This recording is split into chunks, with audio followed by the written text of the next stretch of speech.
நண்பர்களே உங்கள் பாலுவின் இனிய காலை வணக்கம். இன்று செப்டம்பர் 29, அதாவது புரட்டாசி மாதம் 13ஆம் தேதி ஞாயிற்றுக்கிழமை.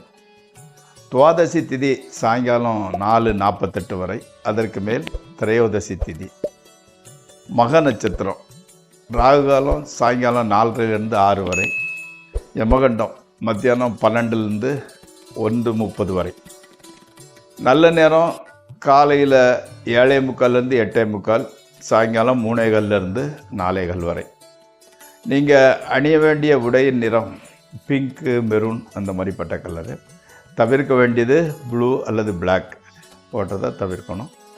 சாப்பிடக்கூடியது பைனாப்பிள் அல்லது சுகர்கேன் ஜூஸ். சந்திராஷ்டிரமம் மகர ராசிக்காரர்களுக்கு உரித்தானது. இப்போது நம்ம யோகங்களை பற்றி பார்த்துக்கிட்டு வரோம் இல்லையா? இன்றைக்கும் 2 யோகங்களை பார்ப்போம்.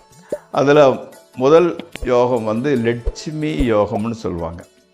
அதாவது லக்கணத்துக்கு 9ஆம் அதிபதியான கிரகம் உச்சமடைந்தாலோ அல்லது 9ஆம் வீட்டிலேயே இருந்தாலோ அல்லது கேந்திரத்தில் இருந்தாலோ லட்சுமி யோகம்ங்கக்கூடிய யோகம் கிட்டும். அந்த யோகம் பெற்ற ஜாதகர் சமூகத்தில் மிகுந்த சக்தி வாய்ந்தவராகவும் கல்விமானாகவும் உயர்ந்த மதிப்பும் பதவியும் உடையவராகவும் இருப்பார். அடுத்து ஹம்ச யோகம்னு சொல்லுவாங்க.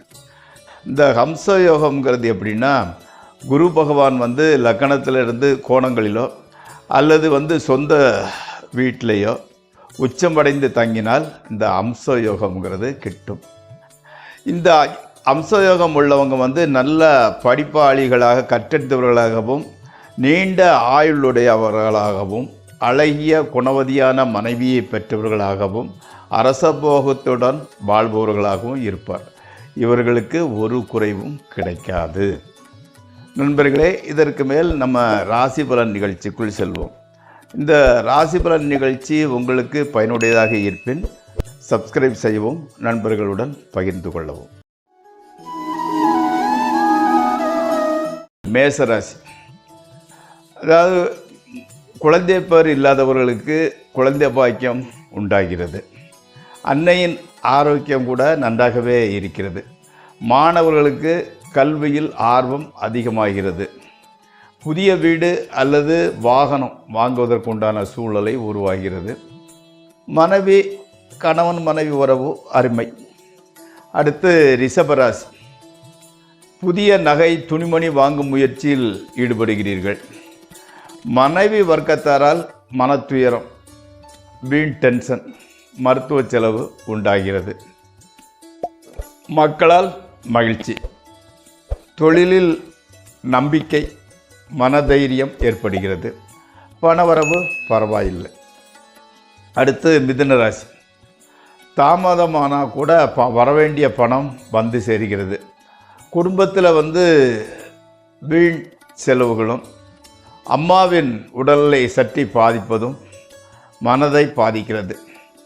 தொழிலின் மூலம்தான் மன அமைதியும் மகிழ்ச்சியும் கிடைக்கின்றது. அடுத்து கடகராசி, மனம் உற்சாகமாகவும் பாசிட்டிவ் எண்ணத்துடனும் செயல்படுகிறது. ஸ்பெக்குலேஷன் ட்ரேடிங்கில் ஓரளவு நன்றாக இருக்கிறது, லாபம் வருகிறது. கணவன் மனைவி உறவு மகிழ்ச்சி அளிப்பதாய் இருக்கின்றது. வெளிநாட்டு தொடர்புகள் லாபம் தருகின்றன. உடல் ஆரோக்கியம் நன்றாக இருக்கிறது. அடுத்து சிம்மராசி, வீண் அலைச்சலும் பொருள் விரயமும் உண்டாகின்றன. அதாவது ஃபுட் பாய்சன், இந்த வயிற்றில் சின்ன சின்ன கோளாறுகள், வயிற்றுப்போக்கு, இந்த மாதிரிப்பட்ட பிரச்சனைகள் ஏற்பட வாய்ப்புள்ளது.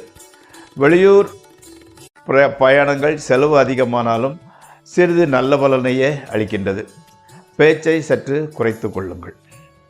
அடுத்து கன்னிராசி, எதிர்பார்த்த நண்பரிடமிருந்து உதவி வந்து சேரவில்லை.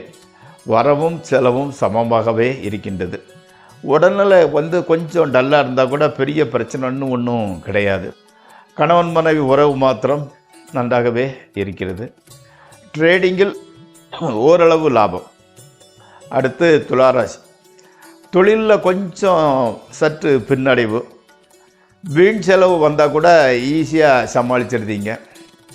கணவன் மனைவி உறவு ஓகே, நன்றாகவே இருக்கிறது. கேளிக்கை விருந்து என்று பொழுதை கழிக்கின்றீர்கள். பணம்தான்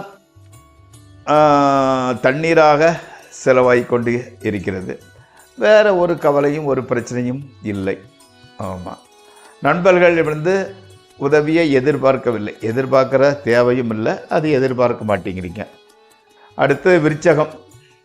வெளிநாட்டு வேலைக்கு முயற்சி செய்தவர்களுக்கு நல்ல வாய்ப்பு வந்து சேர்கிறது. மனம் ரொம்ப காமாக அமைதியாக எந்த விதமான டென்ஷன் இல்லாமல் இருக்கிறது. பெற்றோர் உடல்நிலை ஓகே, எந்த பிரச்சனையும் கிடையாது. மனைவி மக்களால் மகிழ்ச்சியே உண்டாகிறது. திருமணமாகாதவர்களுக்கு திருமணம் முடிவாகிறது. அடுத்து தனுசு ராசி. கணவன் மனைவி மத்தியில் சின்ன வாக்குவாதம். தகப்பனாருக்கு உடல்நிலையில் சற்று பின்னடைவு. புதிய நண்பர்கள் கிடைக்கின்றனர். மனோதைரியம் அதிகமாக உத்வேகம் அளிக்கிறது.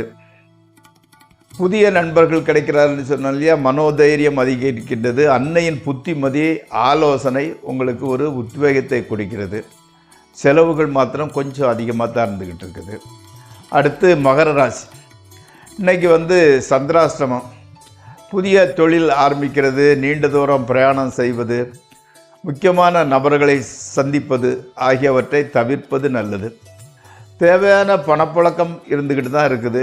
வாக்குறுதியை மட்டும் கொடுத்து விடாதீர்கள், அதை காப்பாற்றுறது கொஞ்சம் கஷ்டமாகி போய்விடுகிறது. அடுத்து கும்பராசி.